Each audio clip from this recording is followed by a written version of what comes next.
Hello friends, welcome to my Facebook page glam fun world. जी तो दोस्तों, कैसे हैं आप सब। आज जो मैं वीडियो आप लोगों के लिए लेके आई हूँ उसमें मैंने एक 23 मार्च के हवाले से एक चार्ट पेपर बनाया था। तो वो चार्ट पेपर मेकिंग मैं आप लोगों के साथ शेयर करूँगी। तो ये फुल उसकी लुक है और काम अब मैं स्टार्ट उस पर कर रही हूँ। सबसे पहले मैंने एक वाइट चार्ट पेपर लिया था। ये चॉइस होती है, आप सॉफ्ट कार्ड लेना चाहते हो, आप हार्ड कार्ड लेके उसके ऊपर करना चाहते हो, अपनी चॉइस होगी। सबसे पहले और दूसरे मोबाइल में मेरे पास वो इमेज खुला हुआ था जिसको देख के मैंने कॉपी करना था। असल में ये मैं एक मेंबर जो है मैं उसके लिए बना रही थी, उसकी कोई परफॉर्मेंस थी, उसने उसमें पकड़ना था तो ऑडियंस ने देखना है। तो ये मतलब कि इतने साइज़ का मैं बना रही थी कि दूर से अगर ऑडियंस इसको देखे तो इसको ना फ़ौरन जो है वो पढ़ ले, समझ ले कि इसका असल में रियल मैसेज जो है वो क्या है। तो 23 मार्च के हवाले से ये इस चार्ट पेपर को उसी मुनासबत से बनाया गया था। सबसे पहले मैं लेड पेंसिल लेके ना उसके साथ हल्की हल्की स्केचिंग करी हूँ जैसे जैसे वो बना हुआ था। मैंने बहुत ज़्यादा एक्सपेरिमेंट्स नहीं किए हैं। कलर की सिलेक्शन में, चार्ट पेपर की सिलेक्शन में, इन चीज़ों में मैं अपनी चॉइस कर सकती हूँ। लेकिन जो थीम थी, मेजर थीम थी जिसको लेके आगे चलना था, उसको उसको मैंने अपने तौर पे नहीं किया है। हाँ, उसकी प्रेजेंटेशन जो है वो मैंने अपने अकॉर्डिंग कर ली थी कि मैं उसको किस तरह से प्रेजेंट करना चाहती हूँ, छोटा बड़ा कितना। फिर उसके बाद जो एक मैसेज था कि जैसे पहले कुर्बानी के लिए सब लोग इकट्ठे हुए थे कि नहीं हमें एक मुल्क चाहिए, और सारे अलग ज़ुबान के लोग, अलग इलाकों के लोग बाद में वो सूबों में आ गए, लेकिन पहले तो वो सब अलग अलग थे। तो जैसे मैसेज था वो कुछ इस तरह से था कि एक हुए थे तो बना था पाकिस्तान, और अब हम दोबारा से यूनिटी शो करवाएंगे तो बचेगा पाकिस्तान। तो इसको भी सबसे पहले मैंने सेफ साइड लेड पेंसिल के साथ पहले लिखा था। ये सारी राइटिंग जो है, सारा काम जो है, ये मेरा पर्सनल काम है। तो मैं आप लोगों के साथ बस इसको शेयर कर रही हूँ कि एक मुझे मौका मिला इस काम को करने का इस ख़ास दिन के हवाले से। तो मैं अपना एक्सपीरियंस, काम, चीज़ें सब कुछ आपके साथ शेयर करती हूँ, छोटी छोटी चीज़ें। तो ये भी it is one of them कि मैं ये भी आप लोगों के साथ शेयर करूँ। तो शोशों नुक्तों का मैंने बहुत ज़्यादा ध्यान रखा था। इवन मैंने अपनी सिस्टर को भी एक दफ़ा पढ़ा दिया था पक्का करने से पहले। पक्का मीन्स कि जब मैं इसको मार्कर, ये जो परमानेंट मोटा मार्कर डॉलर वालों का होता है ना, मैंने उसी के साथ काम चलाया था। देखिए, आप कटा हुआ मार्कर भी इस्तेमाल कर सकते हो अगर आपका बहुत ज़्यादा कंट्रोल है तो। सीधी सी बात है, मैंने आर्ट्स तो पढ़ी हुई है, मैंने फाइन आर्ट्स तो पढ़ी हुई है, मैंने वो चीज़ें तो पढ़ी हुई हैं, लेकिन मुझे लगता है कि मेरा जो कटे हुए मार्कर है ना उसके साथ मेरा इतनी बनती नहीं है कोई ख़ास। तो जब बंदे को अपना वीकनेसेस और स्ट्रेंथ्स पता होती है ना, तो फिर उसको काम करने का पता होता है कि मैंने कितने स्केल पे रह के, कितनी लिमिट में रह के काम करना है। तो मैंने ना बड़ी एहतियात का दामन थामते हुए कि किसी का चार्ट पेपर जो है वो ज़ाया ना हो, किसी की चीज़ जो है, क्योंकि देखें ना चीज़ें बड़ी महंगी हो गई हैं आजकल। तो मेरा था कि ये चीज़ ख़राब ना हो, तो इसलिए मैंने पहले पेंसिल से, फिर पेन से करना। मैंने इसको भी बोल्ड ही है, लेकिन फिर भी मेरी एक थी, आप समझ लें कि एहतियात, आप समझ लें कि चीज़ ख़राब ना हो। तो उस चक्कर में मैंने पहले एक दफ़ा उसको सिंपल मार्कर के साथ किया है, और देन इसकी मैं डबलिंग जो है कोशिश करूँगी कि वो कट मार्कर की तरह आए, जो कि देखने में बोल्ड भी लग रही थी, कटे हुए मार्कर जैसी लग भी रही थी।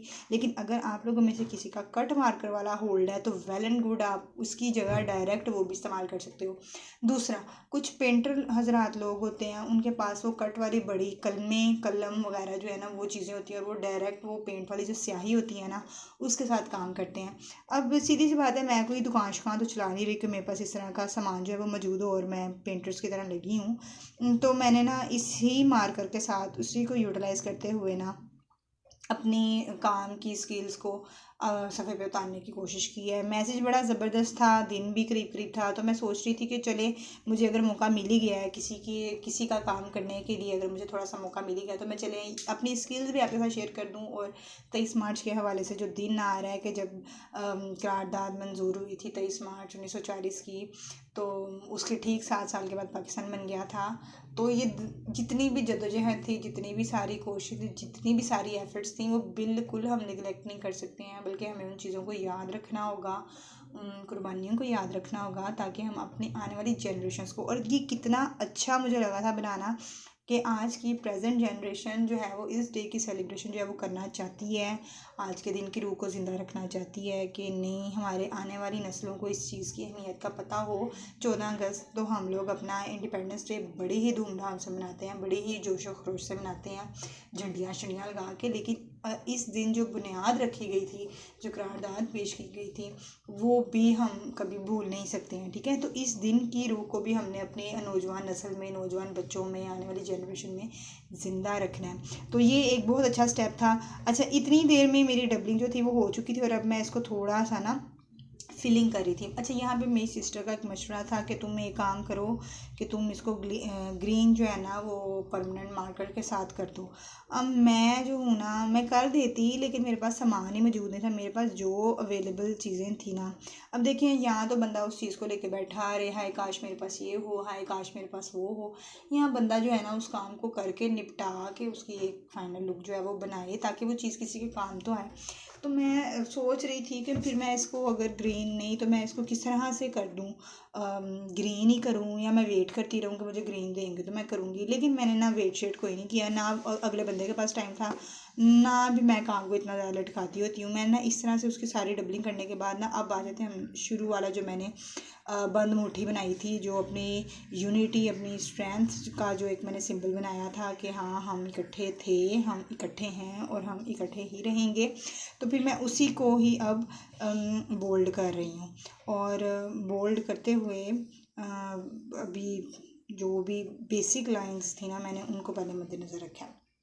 अच्छा, उसके बाद इसकी डबलिंग की भी बारी आएगी। ठीक है, ये मैंने अब इसको कट करके उसके साथ जोड़ दिया और ये मैंने ग्रीन शीट ना हार्ड कार्ड लिया था। हार्ड कार्ड से मैंने इसकी करनी थी बॉर्डरिंग, वो भी मैं आपको एंड पे फाइनल लुक में, बल्कि शायद आपने स्टार्ट में फाइनल लुक में देखा ही होगा। उसके बाद अब हम आ जाते हैं कि जी जाहिर सी बात है, जब ऑडियंस में दूर से उस चीज़ को देखना है तो वो उस चीज़ का सिर्फ सिंगल लाइन के साथ, ये ना एक टिप वाली बात यह है कि कभी भी जब आपने कहीं पर भी कोई चीज़ प्रेजेंट करनी होती है ना, तो छोटी और बारीक मार्कर के साथ नहीं करते। हालांकि ये मोटा मार्कर था, बड़ा मार्कर था, प्लेन पॉइंटर वगैरह नहीं था और ना ही सादे वाला मार्कर था, छोटे वाला जो हम कॉपीज़ वगैरह पे यूज़ करते हैं काम करने के लिए। लेकिन उसके बावजूद मुझे इसको बोल्ड करना पड़ा, क्योंकि ऑडियंस जब इसको देखे या जो भी जो बंदा भी वहाँ ऑडियंस में बैठा हुआ है उसको देखे, तो उसको बिल्कुल एक क्लियर चीज़ जो है वो नज़र आए। तो वो क्लियरिटी हमने लेके आनी होती है, काम के ज़रिए लेके आनी होती है। अब देखें ना, ये कि यहाँ से साया है और यहाँ से मैंने लाइन को थिक करना है, थिन करना है, ये भी एक स्किल होती है कि आप जो है वो शो करवाएं उस चीज़ की, उसको ब्यूटीफाई करें कि आप किस तरह से कर सकते हो। ठीक है, तो यहाँ पे अब मैं ना साथ साथ लाइंस करके ना उसकी डेप्थ दिखा रही थी कि कहाँ कहाँ पे करके किस किस तरह से मैं उसकी गहराई जो है वो दिखा सकती हूँ। इतना करने के बाद यहाँ पे ही अभी बात ख़त्म नहीं होगी।